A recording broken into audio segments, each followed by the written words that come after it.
Olá, pessoal! Estamos aqui hoje mais uma vez para refletirmos juntos a nossa liturgia do dia, tá certo? E nessa segunda-feira, as leituras falam pra gente que, fiéis ao mandamento do amor, que nós possamos celebrar em comunidade os mistérios da nossa fé. Então, a primeira leitura está em Atos, capítulo 6, versículo 8 a 15.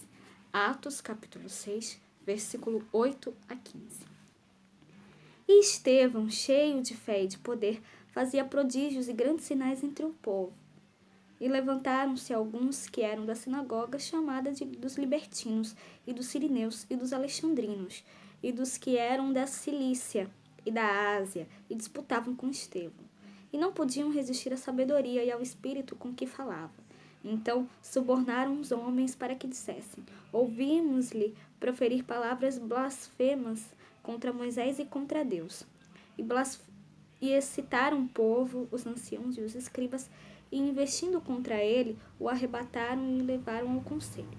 E apresentaram falsas testemunhas que diziam: este homem não cessa de proferir palavras blasfemas contra este santo lugar e a lei. Porque nós lhe ouvimos dizer que esse Jesus Nazareno há de destruir esse lugar e mudar os costumes que Moisés nos deu. Então todos os que estavam assentados no conselho, fixando os olhos nele, viram seu rosto como o rosto de um anjo.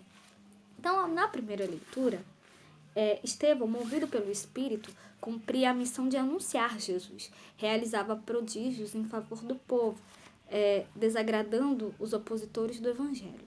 Porém, não conseguiam resistir à sabedoria e ao Espírito com que ele falava. Levaram-no ao sinédrio e apresentaram testemunhas falsas contra aquele que fazia o bem, a semelhança de Jesus. Estevão mantinha-se sereno, dando a impressão de que em seu rosto se via o rosto de um anjo. Então o autor, ao descrever a face serena de Estevão, certamente quis compará-lo com o rosto de Jesus transfigurado, em Lucas capítulo 9, versículo 29. A pessoa da verdade e do bem, a testemunha serena, movida pelo Espírito, em tudo se assemelha ao seu Senhor, tá certo? E agora, falando do Evangelho, hoje ele está em João capítulo 6, versículo 22 a 29. João capítulo 6, versículo 22 a 29. No dia seguinte, a multidão que estava da outra banda do mar, vendo que não havia ali mais do que um barquinho e que Jesus não entrara com os seus discípulos naquele barquinho, mas que os seus discípulos tinham ido sós. Contudo, outros barquinhos tinham chegado de Tiberíades, perto do lugar onde comeram o pão, havendo o Senhor dado graças. Vendo, pois, a multidão que Jesus não estava ali, nem os seus discípulos, entraram eles também nos barcos e foram a Cafarnaum em busca de Jesus. E achando-o na outra banda do mar, disseram-lhe: Rabi, quando chegaste aqui?